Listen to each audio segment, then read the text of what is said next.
Orange is the new black is where we dive in. Every episode we'll discuss, even the scenes that made us cuss. So follow me, join the spree. I try to space with two E's. Spoilers everywhere, so be warned. Super fans, please come on board. Susie's special line and all these ideas, because we make it everything truly as it is.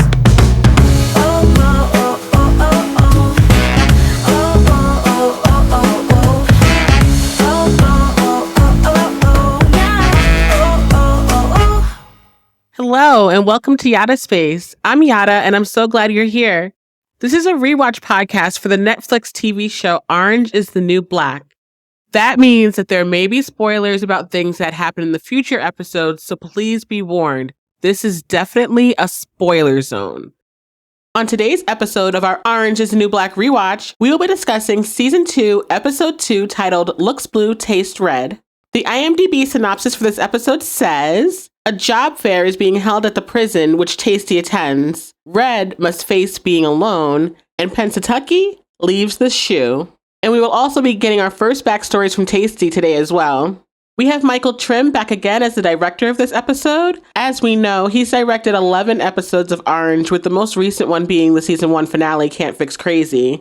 That episode was the highest rated so far by me and IMDb, and if I remember correctly, this episode is another winner. He also has many other iconic episodes coming up ahead, so we will be seeing him again. Miss Jenji Cohen must have really been locked in at this point of the show, because this is her third episode in a row where she's been the lead writer.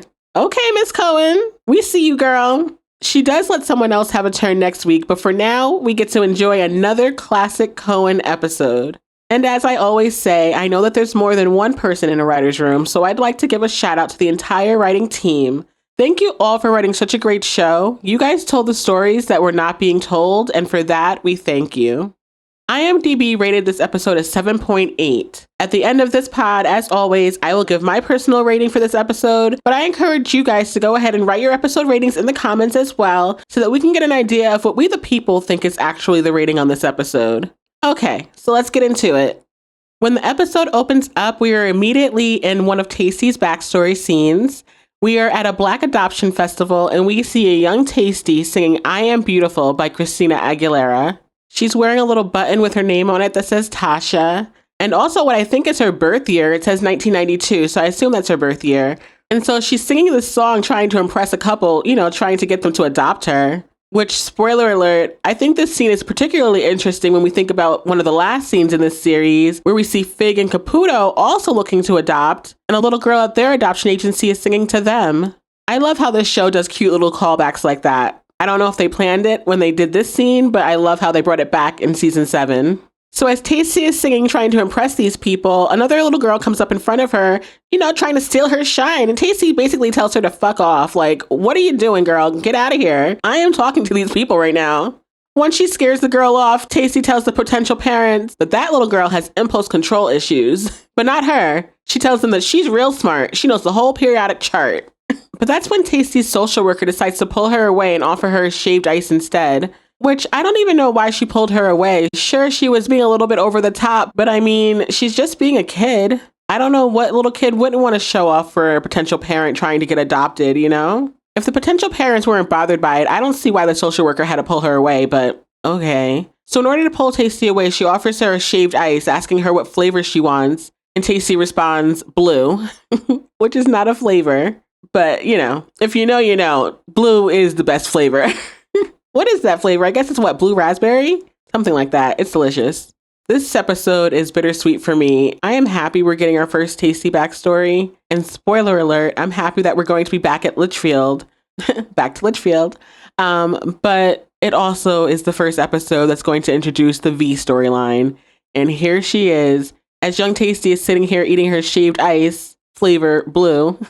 V comes over to sit down next to Taystee and says, that looks vile. Nice. What a wonderful introduction to a horrible character. But Taystee doesn't let that faze her at all. This little girl just tells V, it looks blue, but it tastes like red. True story. V immediately tries to pop a little bubble, telling her that blue and red are colors, honey. They're not flavors. Taystee doesn't care. She's like, well, it's tasty. And she likes something a little tasty, especially on days like today. I guess she's feeling a little bit down because she says people only want the babies. Yeah.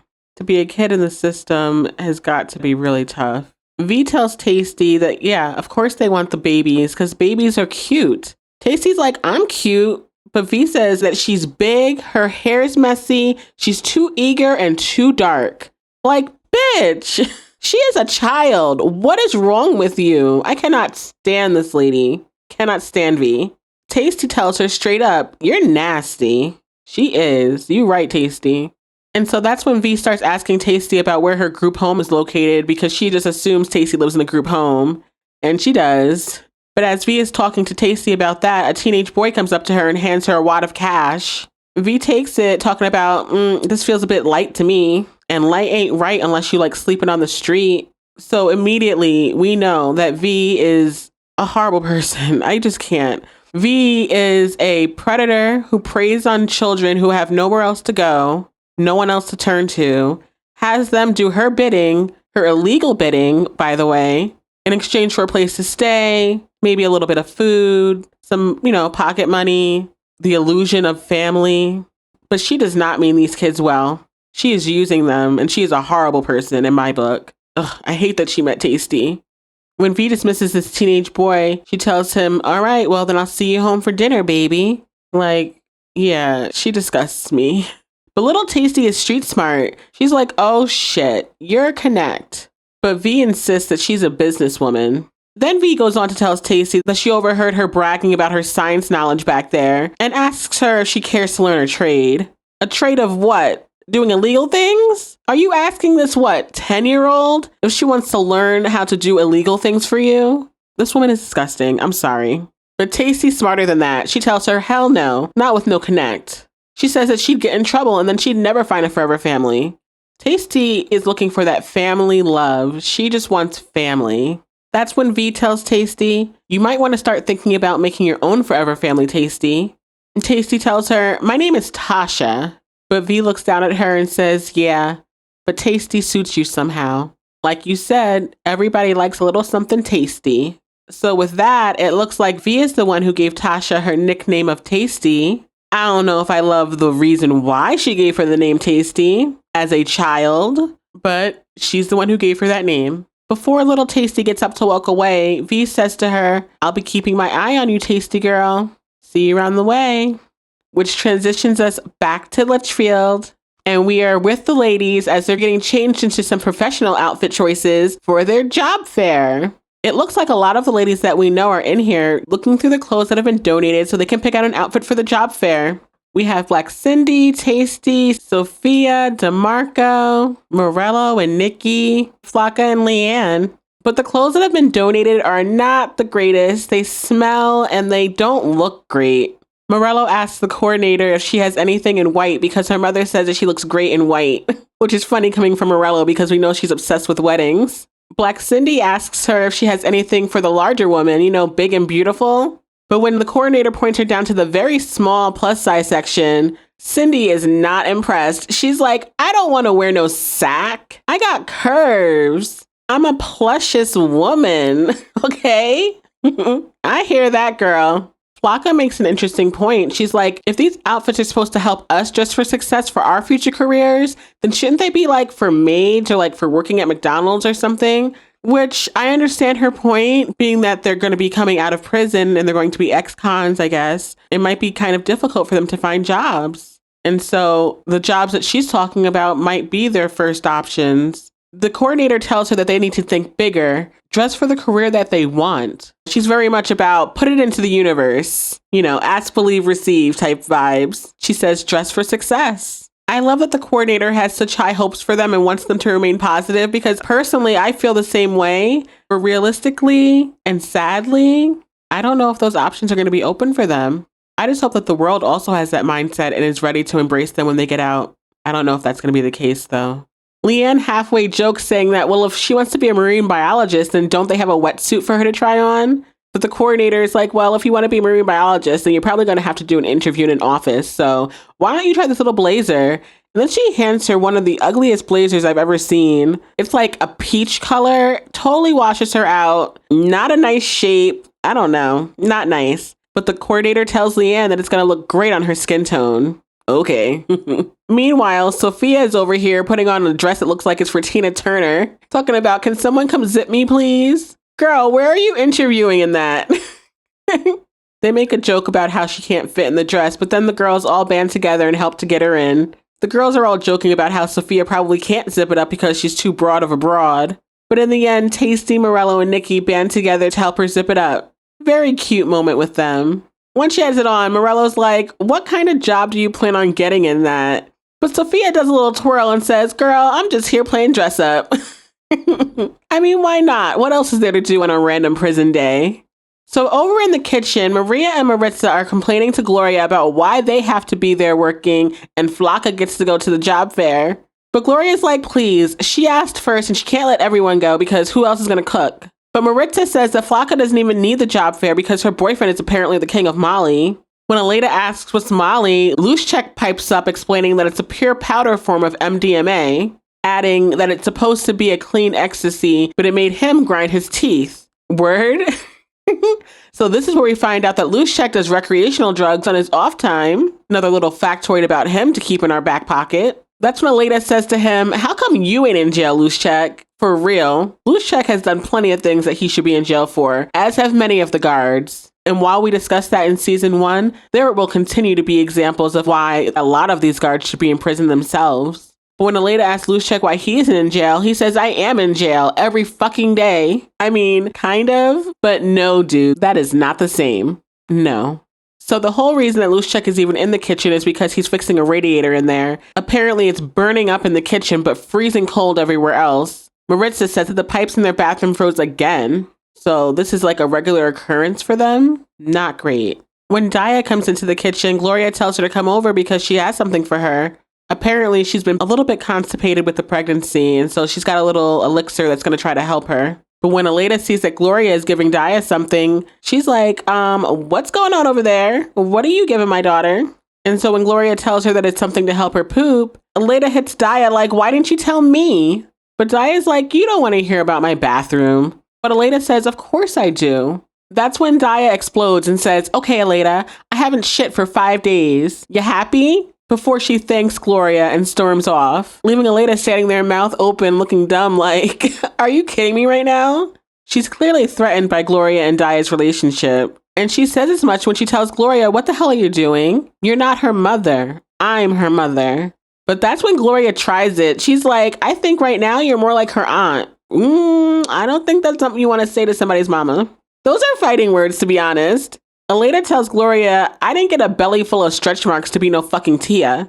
Gloria basically tells Aleida to relax. Daya just came to her because she's comfortable with her. But again, Aleida is threatened by that. She tells Gloria, yeah, too comfortable, as Gloria is walking away. Over in the chapel, Fig is prepping the ladies for the job fair. So we get the coordinator's name here. Her name is Mrs. Sacken, and she's leading the Dress for Success presentation on the interview outfits. So the ladies come out on stage almost as if they're in a pageant, wearing their interview outfits and getting ready for the competition. We have Sophia in her Tina Turner outfit. We have Leanne in her throwback 80s pale businesswoman suit. We have Flocka in a goth schoolgirl looking number, all black. Morello, for some reason, is in a sailor's outfit, but I'm glad she found her something white. Nikki is in a cute pantsuit, actually. It's not bad. I like the pantsuit. DeMarco is in this leopard print top, which is maybe nice for a grandma out on the town, but not for an interview. We have Taystee in a black blazer and skirt with a pink top and pearls. That looks pretty good. And then lastly, we have Black Cindy in this big sack of a muumuu, and she left her afro pick in her hair. So that's the lineup. If I was the one picking best dress for a job interview, I probably would go with Nikki or Taystee, personally. But let's see how this thing goes. So immediately, Miss Sacken starts to critique each of their outfits. She immediately shoots down Sophia's outfit, saying that it is wholly unprofessional. But Sophia does not care. She says she's just showing off her assets. Okay, girl. Miss Sacken goes on to critique DeMarco's outfit, saying that the animal print is too racy and implies poor judgment. But DeMarco gives a wink and a flick of her collar like she does not care. She thinks she looks fly, okay? Miss Sacken then calls Morello's sailor outfit childish, to which Morello looks completely insulted. And then Miss Sacken moves on to Leanne, calling her peach suit simply ill-fitting, dated, and not flattering. Bitch, you're the one who gave it to her. Exactly, Leanne tells her, but you told me to wear it. How you set her up like that? Awful. Once Miss Sacken excuses those ladies, she's left with Flocka, Nikki, Taystee, and Black Cindy. She says that she likes Flocka's outfit, says that the stockings are very professional and it looks very put together, except for maybe her makeup being a little heavy-handed on the gothic tip. But besides that, she looks pretty good, which I agree. I think I discounted her because of her makeup. But other than that, she looks fine for an interview. Miss Sacken then tells Nikki that her suit is a classic, which sounds good before she insults her hair, saying that it's messy, unpolished, and unkempt. But Nikki's like, my hair is clean, okay? Miss Sacken doubles down, though, and calls it wild and slovenly. To which Nikki responds, I'm sorry, it's not uptight and boring. When Miss Sacken gets over to Taystee, she compliments her hair and her makeup, saying that it's subtle and understated, but she does shoot down her shirt, saying it's too sheer and her skirt is too tight. But that's when Taystee calls bullshit, because she tells Miss Sacken that exact same outfit won job fair last year. So it looks like Taystee came here prepared to win. She picked the winning outfit from last year because she wanted to win this year. So how's this lady trying to play her now?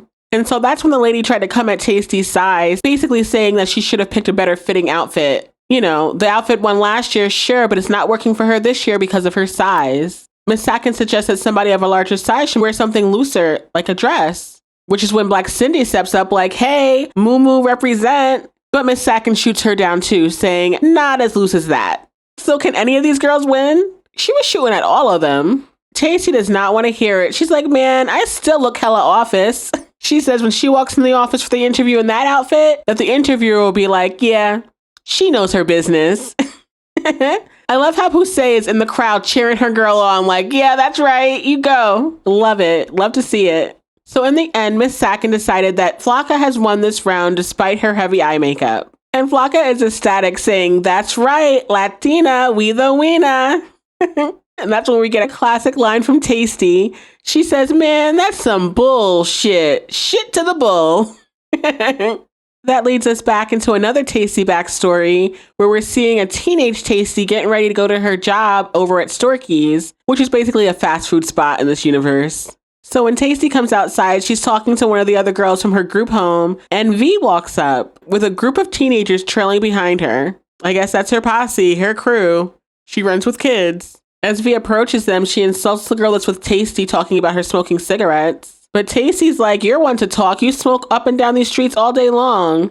That's when V says, I'm an adult. It gives me the right to make bad choices. That is not a flex. That's when V asks the girls if they want to come with her over to some restaurant to get a bite to eat. But Taystee's like, listen, I gotta go to work. V insists that they're working too. Yeah, on some illegal crime mess. I think Taystee should just go ahead to her job. So even though Taystee doesn't want to go with V, the other girl from her group home says that she could eat. And so she walks off with V and them. V's always picking up strays. I feel bad for these kids. She really preys on them. Before they walk off to go to their drug meeting and Taystee walks off to go to Storky's for her shift, she and RJ say their goodbyes. It looks like RJ was the young teen that was with V back in the day. He's grown up a bit, but he's still with V. We'll come back to that later. In a short but an important to know scene, we find out that Red cannot buy anything at commissary because apparently there's no money on her books. Chang declines her order and tells her that she needs to talk to her family and figure out why there's no money on her books. But right now, Red can't buy anything. Over in Caputo's office, he is wearing a scarf and rubbing his hands together trying to keep warm because it's freezing everywhere but the kitchen. Lushek is up under his radiator, I guess trying to fix it. But Caputo is just complaining because this cold is not good for his plants. He's such a proud plant daddy. I love how they started that way back here and they kept it going all the way through. Lushek tells Caputo that he could mess around with this heat all day, but it's not going to fix it. The furnace needs to be replaced. When Caputo asks Luschek what Fig said about the furnace needing to be replaced, Luschek tells Caputo that Fig hiked up her skirt as she does, told him to band-aid the furnace, and gave him $50 to buy a space heater for her office. Because that's our Fig, looking out for herself first.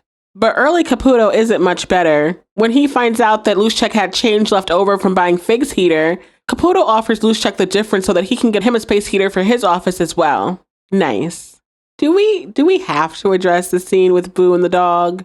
I guess. Okay, so in a very short scene between Maritza and Boo, Maritza asks Boo what happened to her dog. Remember last season, she had a little service dog with her? She called it Little Boo. Well, long story short, Boo tells Maritza that it got weird, so they got rid of the dog. How did it get weird? Well, Boo found out that the dog really liked licking peanut butter. And so it's suggested that she put that to her own personal use, wink, wink, which is absolutely disgusting and the reason why the dog is no longer here. Great. That weird thing is done. So after Boo walks away, the cafeteria ladies turn their attention to Red. They notice that she's on the line for food for the first time in weeks. Apparently, Gloria said that she can eat now, but Daya is annoyed that Gloria let Red off the hook.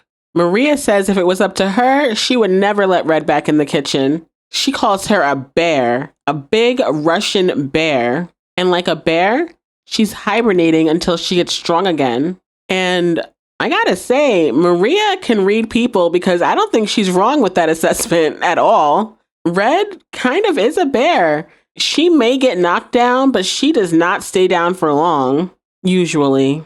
But we'll get there.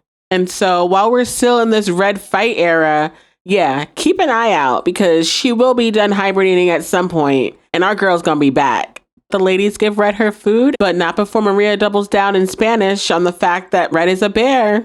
But to that, Maritza says, "You're so full of shit." And then they have this little back and forth where they start making all these poop jokes about Daya. Maria says Daya is the one who's full of shit. Maritza says it's their duty to not make fun of her. And Maria agrees, saying, yeah, because that would be crappy. But Daya is not amused, and she's like, you guys are such assholes. To which Maria says, at least these assholes are working. It turns out that since Red has lost control of the kitchen, she also has lost her prison family. They don't want to sit with her. It looks like they don't even want to be associated with her, which is really messed up. Oh, because now she can't do anything for you? Now you guys don't want to have anything to do with her?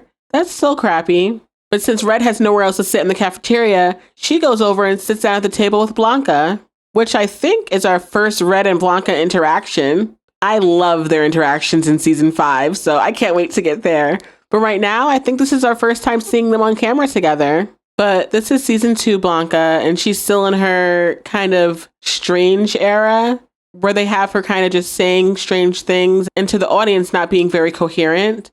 At this point in the show, watching in real time, I didn't really know what to think of her. I like how we get to know more about her later on.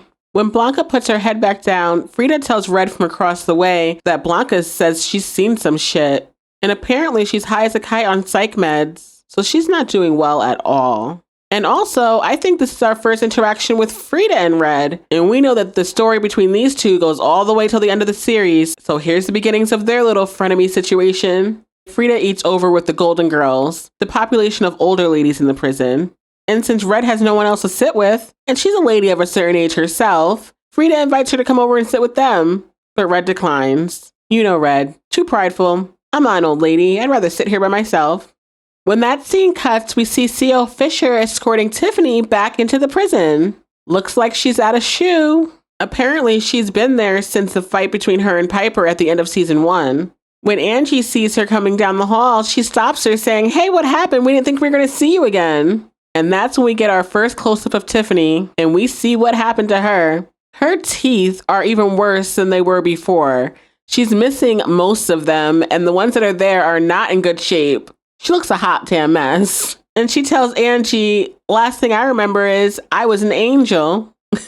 I guess so, girl. I guess that was the last thing you remember. Angie said that she heard that they beat the mess out of each other. To which Tiffany says, I suppose she got a few licks in. As she stands there missing so many teeth. Yeah, I think she got a few licks in. Over in Mr. Healy's office, he is apparently practicing Russian with lessons on audio tape. Good for you. Learn how to communicate with your wife. I like it. That's when Fisher brings Tiffany into him. So when Tiffany sits down, Mr. Healy says to her, so out of the penalty box, huh? Tiffany's like, sorry, what? Mr. Healy's like, nothing, penalty box, like hockey. It's a hockey reference. But Tiffany says, no hockey, Mr. Healy. I've been in shoe. Like he's dumb, like he doesn't know, like he's confused. But no, Tiffany, my girl, you've missed another cue, but that's okay. It's okay. We find out here that Tiffany's been in shoe for about a month, which is a long time to be down there in isolation. I would be surprised if she wasn't out of it. That's when Mr. Healy starts to get down to the reason why he called Tiffany into his office. Apparently, he wants to get a few things straight, aka get her story straight, because he doesn't want her blabbing about how he saw the fight and did nothing. So he wants to try to figure out how much she remembers and if she's going to tell anybody that he saw it and did nothing. And so he comes out and tells her, I didn't know what I was seeing, doggit. I had no idea that you two were going to fight. You could have been having a talk, a lover's quarrel even, I don't know. And that's when Tiffany rolls her eyes like, are you for real right now? Okay. And I'm with her like, are you really going to sit here and act like Piper didn't scream, Mr. Healy, help me? She's trying to kill me? We're going to act like Piper never said that? Okay. Okay, Mr. Healy. He continues with his excuses, claiming that he didn't see a weapon and how it's so tense during the holidays, how he was having troubles at home. Give me a break. You left Piper to die and you didn't give a crap about it. That was really disgusting. Mr. Healy then goes on to tell Tiffany, but don't think for a second that anyone is going to believe a meth-addled hillbilly over me. Be 100% fucking clear about that. Well, damn, Mr. Healy. Tell us how you really feel. See, I don't know very many guards in this prison who are actually good. Mr. Healy is definitely not on the good list. He does a lot of horrible things, and this is another example. Gross. But it looks like Tiffany is not afraid to stand up to him. She reminds him that she is a pro-life superstar, and she's got a lot of important people behind her. And what would happen if they were to find out that he was going to let her get killed? How might they react to that? That's when Mr. Healy goes lower, saying, I ought to throw you back in seg and let you rot. Disgusting. But that's when he asks Tiffany, what would help you forget what you think you saw? And that scene ends with Tiffany looking up to the side, like, I wonder what I could ask for. We know, but we'll get there. In the next scene, we are in Fig's office, and she's with this guy that she was sitting with at the job fair in the chapel. I didn't recognize him then, but now I see that he is the reporter that we heard from towards the end of last season who was questioning Fig about the budget. So it seems like he's here digging around about that, which is probably why Fig had him come during the job fair so he could literally see where some of the money is going. That doesn't mean that's where all the money is going, but that's a good show you put on for him. Fig tells him that programs like the Dress for Success and the Christmas pageant may not be important to the Department of Justice, but they're really good for inmate morale, and they can help the inmates with their rehabilitation. And although Fig is putting on a good show with this guy, trying to explain where the money is going, he continues his questions, moving on to asking her about her husband, who apparently is running for state senate. And as soon as Jason, the reporter, shifts his questions to more serious ones about her husband, that's when she pulls out the big guns and starts shifting around, showing off her legs, trying to distract him a little bit with her feminine wiles. But no, girl, you're going to have to answer these questions. But Fig cuts the interview short, saying she's got to get back to work. Like, you ain't got to go home, but you got to get the hell up out of here, dude. Bye. Down in the laundry room, Angie and Leanne are gossiping after the job fair. Leanne is still salty about how Miss Sackins set her up with that outfit, but Angie wants to talk about Pennsatucky being back. She tells Leanne that Tiffany's teeth were even worse than they were before.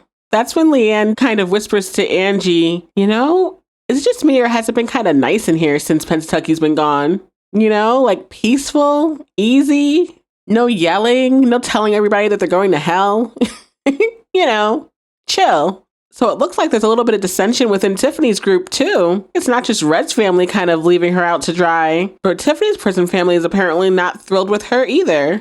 In a sauna across town, we're with Larry and his father, which is where we find out that apparently Piper is still in Chicago. So that's why we're halfway through the episode and still no signs of Piper. All right, well, we got an all Piper episode last week and a no Piper episode this week. Balance? Maybe.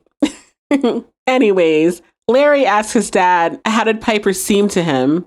And so Larry's dad says, she seemed like an idiot to me. I gave her advice and she didn't take it. You gave her love and she cheated on you. I'm not a fan. End of topic. Like, I'm done with this chick. I don't blame you. As a father, why would you even? Why would he like her? Absolutely not. You cheat on my son, I won't like you either. Period. End of topic. So Larry's dad encourages him to go out and find a distraction. Go get laid. But Larry insists he's not ready. Also, as an aside, I don't remember if this show got a lot of crap for all the female nudity in the first season, but this scene right here has a whole lot of full frontal male nudity and a gay male couple making out in the background. So I guess they thought for this season, hey, fair is fair. So anyways, after giving himself a small pep talk, Larry decides, yeah, he should probably put himself back out there.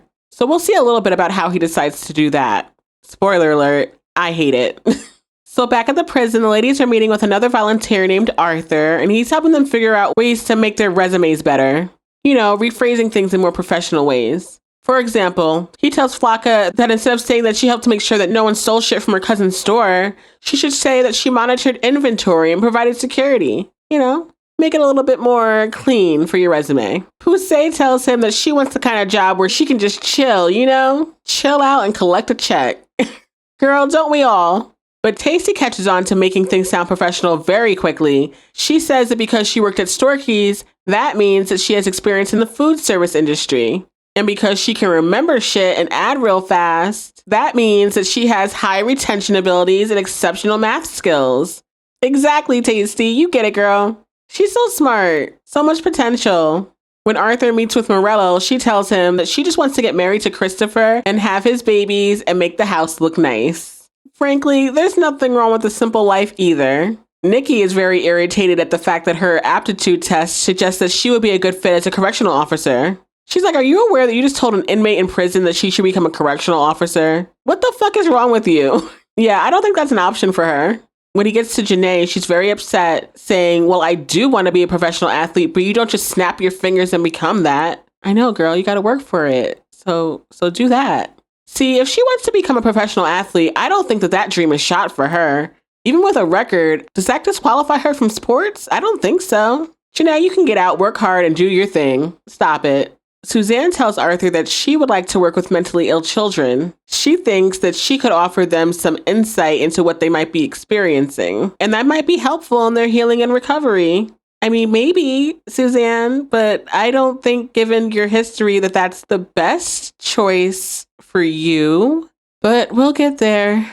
Taystee ends the sequence by asking Arthur, well, how does she reference the fact that she can rhyme real good? And he says, right poetic inclinations. Taystee is thrilled with that answer. She's like, that's what I'm talking about. Over in the visitation room, Red is meeting with her son Vasily, who apparently has been beat up because he has got a black eye. He explains to his mom that apparently his wife hit him in the face with a bag of quarters after he stumbled in late, drunk one night. And to that, Red says, good for her. Her son is like, I appreciate your sympathy, Ma. But Red doubles down and says, well, I didn't raise you to come home drunk and upset your wife. Damn straight. Get it together. But that's when Vasily says she's not my wife. Oh, so they're not married. Okay, well, Red says she's the mother of her grandson, so whatever. Tomato, tomato. But Vasily doesn't really want to talk about that. He's like, listen, Mom, why don't we talk about you for a little bit? Red says, because my life is sad and small and a burden to those I love. Damn, Red. I hate that you feel that way. You're not a burden. This is where Red finds out the reason why there's no money in her account at the prison. Apparently, people are afraid to go into her family's store because they're currently the enemies of the Russian mob since they're putting Red and her husband at fault for losing the prison contract. But like a good son, Vasily promises that he's going to be back next week with some money for his mom. And Red calls him just that, a good son. She says not great, but pretty good. Over at another table in the visitation room, we're with Maria and she's visiting with her baby. Is this our first time seeing her visit with her baby? I think so. I love how she just lights up when she's with her. I can't even imagine how heartbreaking that must be to be in prison and have your baby growing up on the outside without you. God, heartbreaking. But Maria is using this time with her baby wisely, giving her all of the love and telling her that they're going to be together real soon to spend lots of time together. Maria promises her daughter that before she can even remember stuff, they're going to be together. A promise that Maria is going to try her hardest to keep. Maria comments that her head smells so good and tells her partner Yadriel that she looks just like him, except prettier, which is an interesting comment coming from her because, spoiler alert, as we know, the paternity of that baby is up for question. And I don't know if I believe that Yadriel is the father, but we'll get there. Over in the black dorms, Taystee is telling the ladies that she is not worried about the interview portion of the competition at all. She says she's going to rock that interview and then she's going to be the winner of the job fair and they're going to hook her up with a real job on the outside. Well, we'll see. That's when Poussey says, "What the fuck are you talking about, a real job?" And so Taystee explains that last year, the job fair people hooked up the girl who did the best with a real job once she was released. Taystee says that they don't announce that part of the prize because people will get all crazy, but that girl told her that on the low. Okay. Janae asked Taystee why she didn't tell them that there was a prize. And Cindy's like, "Well, why do you think? We're the competition." But Poussey says, "That shit ain't right. You should have told us." Taystee responds with, "I am a child of the system. No one ever taught me right from wrong." Okay, Taystee, lean on into that. When that scene cuts, we're in a backstory scene with a crying teenage Taystee who is begging V to let her stay with her. But V is telling her that she's had enough chances. She's not getting another one. So apparently we've missed some chapters in their story, but here we are. So it looks like at this point in time, V is running a print shop where she's selling like packing materials or something. But really, it's all just a front for her drug business. So a guy comes in and he asks her for some shipping supplies, but really that's code for drugs. Apparently he owes V money, so she's not trying to give him anything. But Taystee thinks she has a solution. She wipes her tears and says, "Well, if he paid you $800, what was the initial agreed upon price for the quantity in question?" And V laughs at her, saying, "Well, look at you using your big words." But then V goes on and tells her that the original price was $12.50, plus he owes her $130 from before. And so Taystee does that math real quick and figures out that he's in the hole for $580, unless there's a VIG. To which V says, "Oh, you can bet your ass there's a VIG," which I'm not familiar with the drug game. So I don't really know what a VIG is. Can I look that up? Will the internet tell me what that is? Let's see. Okay, so the internet is able to tell me what that word means. I wasn't sure since it's a street word, but anyways. So a VIG is a slang word for basically the interest on a loan. So I guess since this guy got the drugs without paying up front, he was also charged this additional fee, or VIG, that apparently was an additional $182. And then Taystee adds a $50 penalty for the partial payment, bringing the total up to $682. And the drug client is impressed. He's like, "This chick is smart." Apparently this guy is the middleman and V is his wholesaler.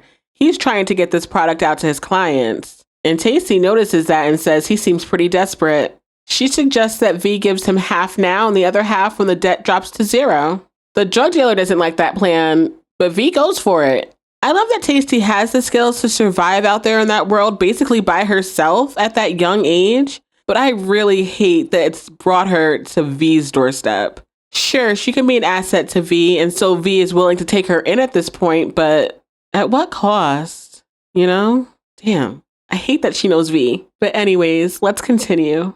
In a really short blink if you miss it scene back at the prison, we see Aleida going into Gloria's office and stealing yogurts out of her personal mini fridge, probably to go give them to Daya, which, you know, she's trying to mother her. And every time Aleida's trying to be a good mom, I'ma support it. So good for you, Aleida. I don't support the stealing, but I support trying to be a good mom. Across town, Mr. I'ma get back out there, Larry, finds himself knocking on whose door? But Polly's. Piper's best friend, Polly. Why are you here, my guy? Well, I know, but I'm not happy about it. But anyways, I have to say this Larry and Polly storyline is probably one of my least favorite storylines in this entire show. But I will give you guys the necessary info. So Polly answers the door for Larry with her boob halfway hanging out, but she does not even care. She says that she is the UPS guy's new favorite stop. They are always out these days because she's breastfeeding. Larry's here being a good quote-unquote friend to Polly by bringing her some dark beer to help her breast milk come in, which is a tip that I wish I would have known when I first had my son, but that time is gone. And so Larry and Polly start gossiping about Piper, about how she's in Chicago and she hates deep dish, you know, yada, yada, yada. Polly says that she heard all this Piper hot goss from Piper's mom. Polly tells Larry, look, She's my friend, and I will always take her side over yours, and I will always be friends with her. Who knows how long I'll know you? Which, those are some lines that do not age well. All false. And then we see Polly's great friend skills as she continues to gossip with Larry about Piper, saying, just between us, I think she's being an idiot and self-destructive and stupid. And my sympathies are with you all the way on this one. Well, damn, Polly. With friends like you, who the hell needs enemies? Cannot stand Polly. She is not a good friend. But anyways, Larry thanks Polly for her loyalty to him. But she's like, thanks for what? I never said a thing. I don't talk about Piper with you. That would be disloyal and wrong. So see, she knows it's disloyal and wrong, and she's doing it anyways, which is why she's a bad friend. I cannot stand Polly. Anyways. And so that's when we find out that Polly's husband, Pete, has apparently practically abandoned them. The baby is only 3 months old and he's off having some adventure. And Larry says, well, to be fair, he said you told him to go. But Polly is a hormonal, overtired, overstressed new mom. She hasn't showered in 3 days. She was like, I didn't even think that he would actually go. She's just in over her head. It looks like Polly is in serious need of a break, and so she hands her baby off to Larry. He's actually pretty good with the baby. He's rocking him and he falls right asleep. Larry tells the baby that they're going to order some Thai food and watch some TV, which, if I'm not mistaken, is basically what he did with Piper the first night that he met her. Well, it wasn't Thai food, it was Chinese food. But at Polly's wedding, that's what she said you look for, the simple guy that wants to order Chinese food. It makes me wonder if Piper ever told Larry that story, and if Larry is now actively using it on Polly to get her to fall for him. You know, as the nice, calm man who knows when it's time to order takeout. I don't know. What do you think? Do you think that Larry was plotting on Polly from way back here? I don't know. Let me know in the comments. Back at the prison bathrooms, we see Aleida standing outside of one of the bathroom stall doors, talking to Daya in there. We see some empty yogurt containers on the countertop, and she's telling Daya through the door that she got the idea from when Daya was a baby. Apparently, no one was allowed to ever give her yogurt because it would make her explode. So now she's using it as a way to help her. Not bad, mama. Not bad. So while I get Aleida's enthusiasm about trying to help her daughter get this poop thing worked out, she's literally standing on the outside of the stall like, hey, is it working? Are you doing okay? Or how's it going in there? You know, very annoying. And Daya's like, can you please just give me some privacy here? You're making me really, really uncomfortable. And to that, Aleida says, I'm your mother. Like, what do you expect? That's what I do. But Aleida finally decides to leave Daya alone, telling her that if you have any action, let me know, okay? Aleida's like, I fucking care. Yes, she fucking cares. That should be Aleida's tagline. I fucking care. It's so rough, but also loving. I love it. The dichotomy that is Aleida. Hilarious. Over in the library, we see Taystee reading a book on interview skills. So she is studying up. She is taking this job fair very seriously. Meanwhile, Poussey is over here letting out her skirt so it fits her better. Very nice. What a good friend. Poussey tells her, that's what we do for family. I'm your sister from another mister, and I'll beat your ass down if you don't read that book till you know it cold. You got some interview ass kicking to do. Make me proud. How can you not love their friendship? So sweet. I love how they always got each other's back, like real family, which unfortunately we know is not what Taystee grew up with.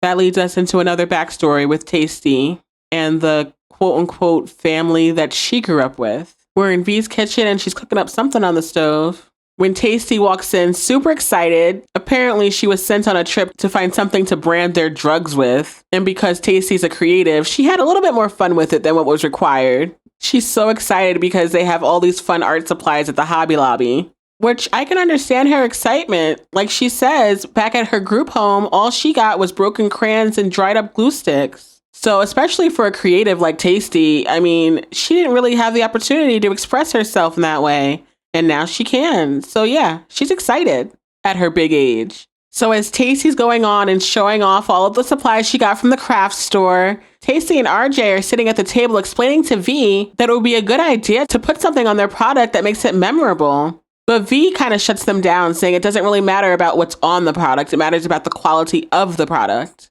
I mean, sure, I guess, but, you know, hear him out. So eventually they decide to use a horse stamp on their heroin packaging. Taystee says they can call it horsey horse because heroin, I guess, is called horse in the streets. Again, I'm not about them streets. But that's what Taystee says, so I'm going to take her word for it. V is listening to Taystee, but she's also kind of trying to dismiss her, saying things like, oh, look at her trying to teach me how to deal.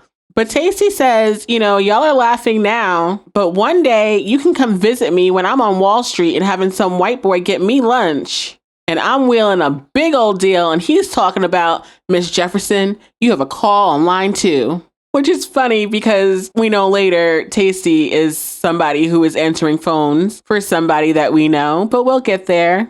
RJ also dismisses Taystee and tells her, you've been watching too many movies. Taystee's like, whatever, yo. I'm just saying, this is not my forever career. But again, here comes V, Miss Squash Your Dreams, telling Taystee, girl, you're from the hood. You don't get a career. You get a job. I don't think that's right. And how dare you try to squash this young girl's dreams like that? She can have a career. Depends on where she applies herself. V tells Taystee that this right here, the drug game, is the best paying job around. Ugh, I hate how V is squashing Taystee's dreams just to keep her up under her wing. V goes on and tells Taystee that people respect money, and if Taystee wants money, she needs to keep working for her. V says she takes care of her people, and RJ co-signs, which... not so fast, RJ, but we'll get there. And that's when V turns on her mothering act and asks Taystee to come over and taste some of the food that she's cooking. Taystee says it's delicious and they start setting up for family dinner. I guess that's how V keeps these kids under her wing. She pretends to care. She pretends like she's their mother and that she's gonna look out for them, but does she? Not really. In my opinion, V looks out for V.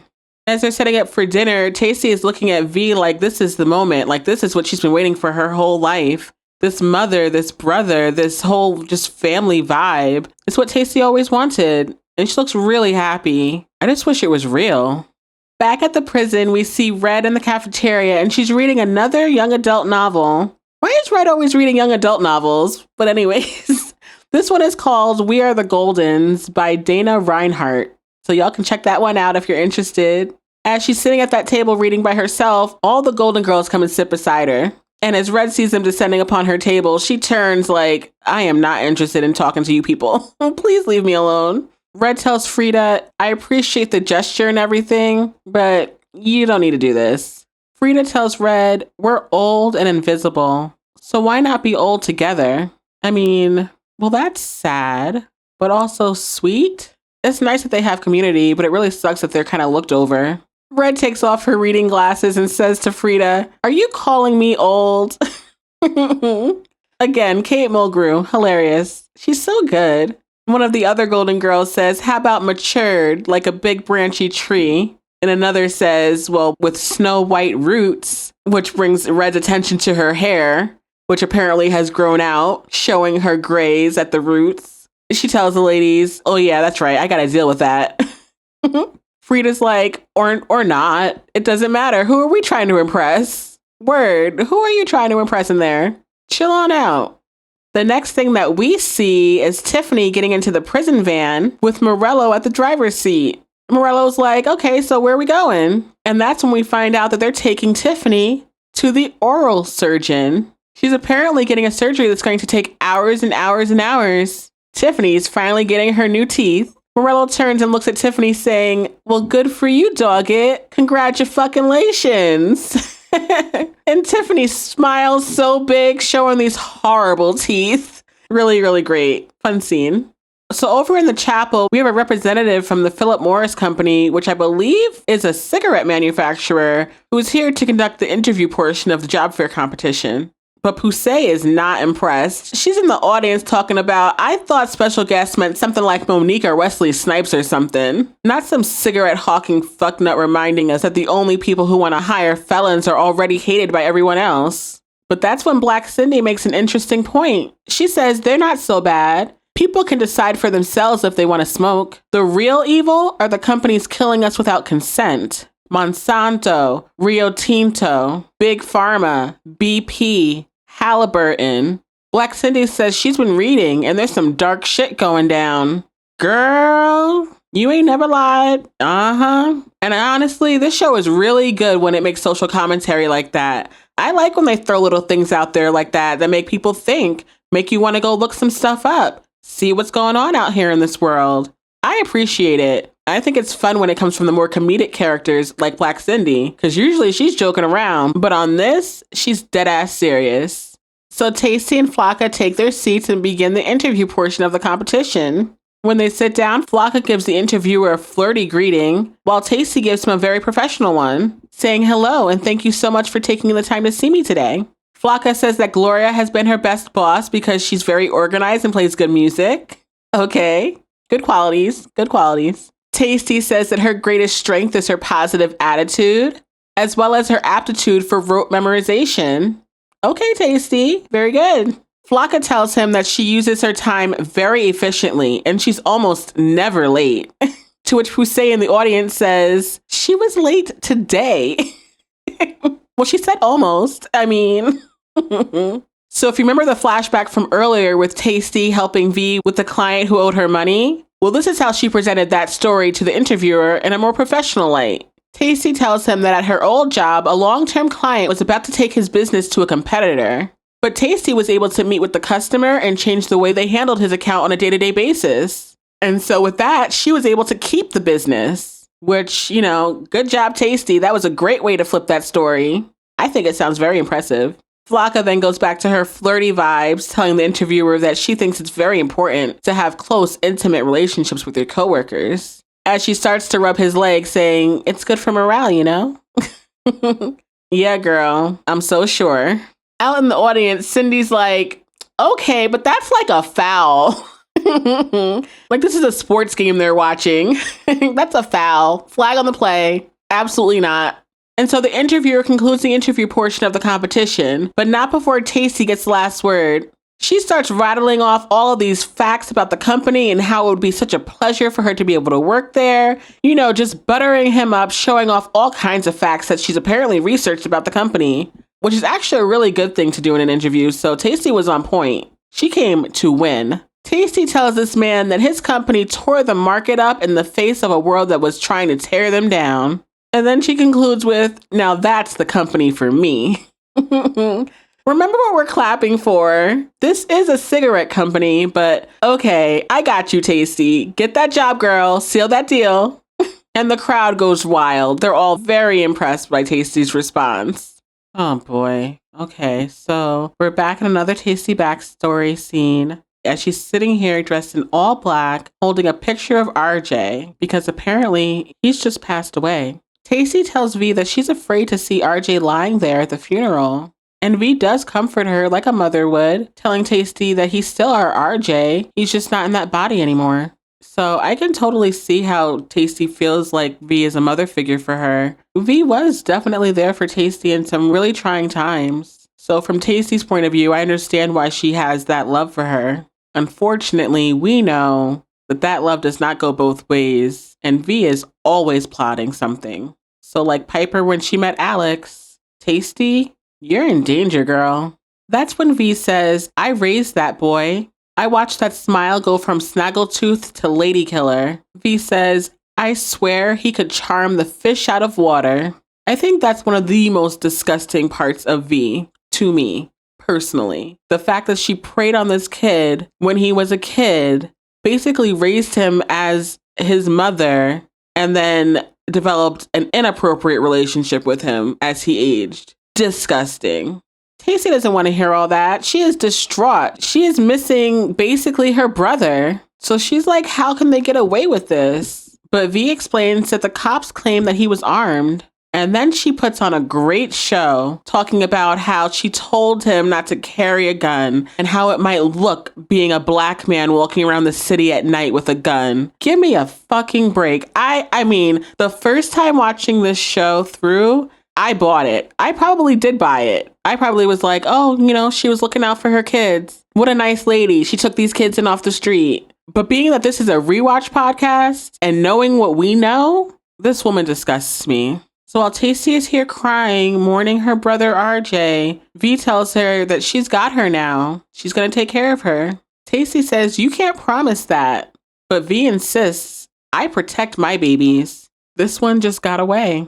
And then V swears to Taystee that she would die before she sees that happen again, which I don't know how true that is. Even Taystee's face says, I don't know, but we'll see. At that point in Taystee's life, she really had no one else in the world. She probably felt that she had no choice but to trust V.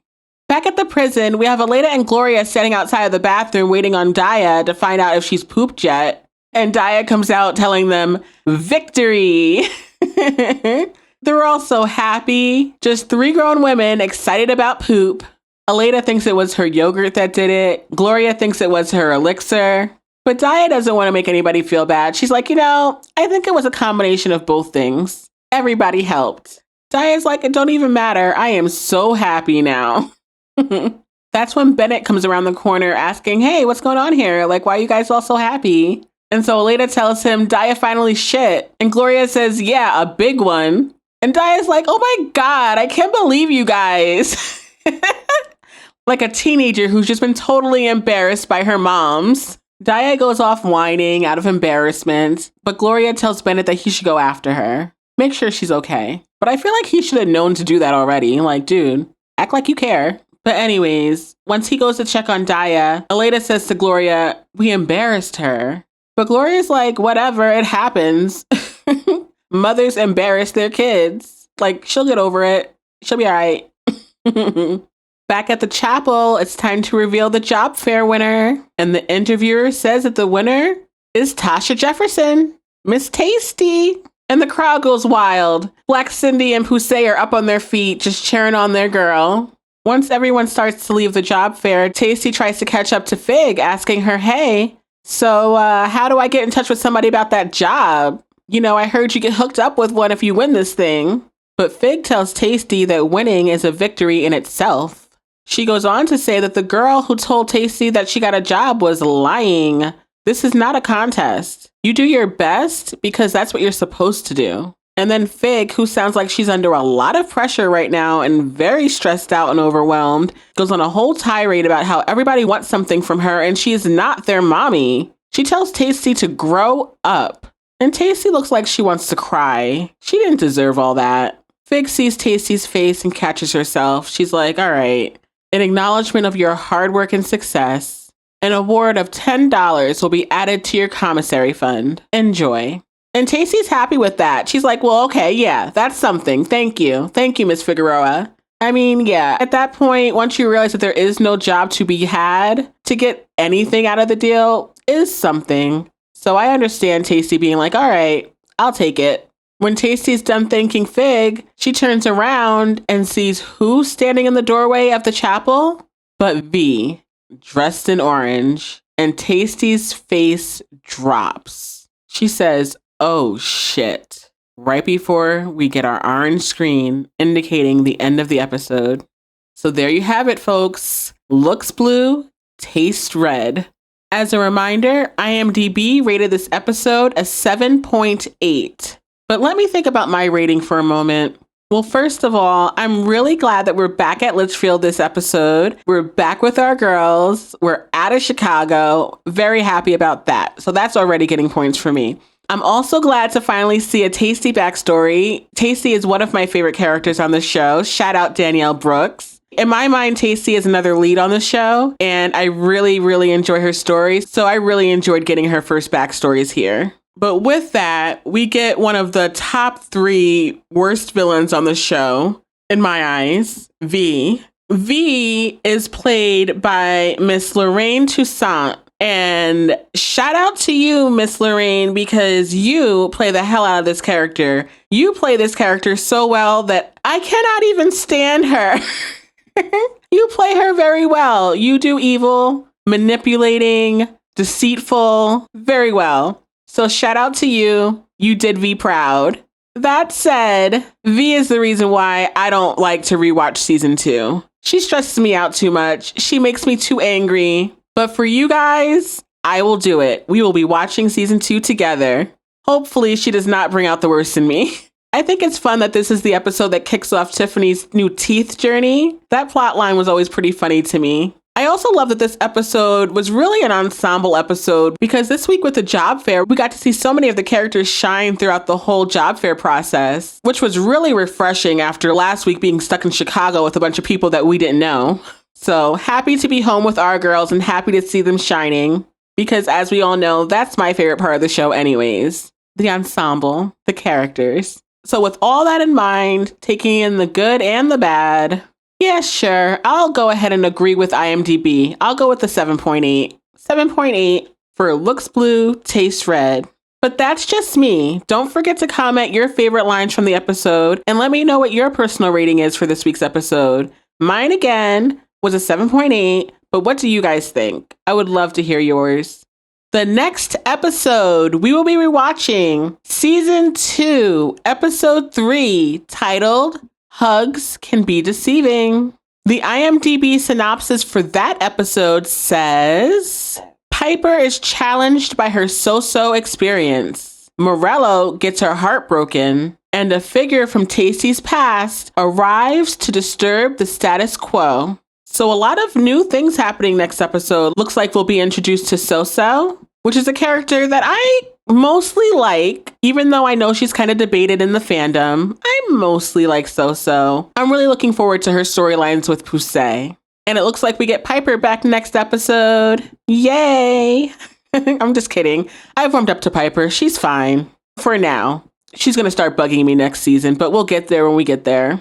And of course, we're going to be getting much more from V and her shenanigans. We will also be getting our first Suzanne backstory scenes in that episode, which should get interesting.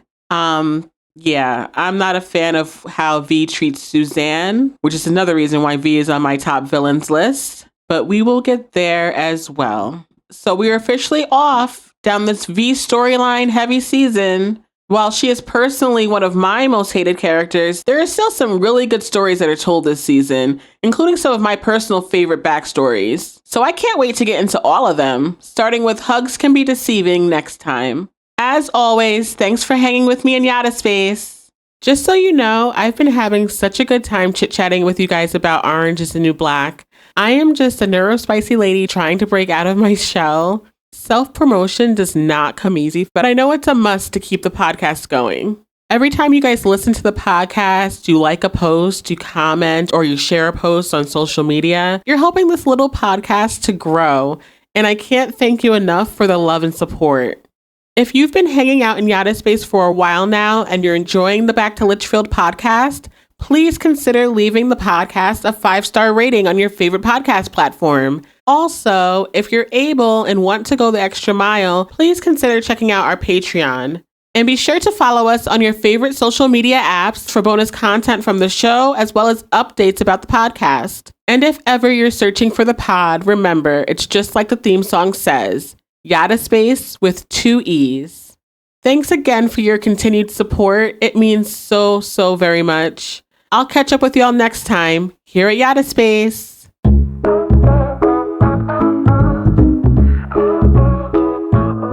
Hey, welcome friends to Yadda Space. I'm Yadda here, let's set the pace. This is a rewatch podcast, so let's begin. Orange is the New Black is where we dive in. Taystee's wisdom sets the tone. Poussey's heart feels like home. Nikki's got that quick fire. Morello's love of love lifts us higher. Spoilers everywhere, so be warned. Super fast, please come aboard. Susie's special mind, feel all these ideas. Because they think everything's truly as it is.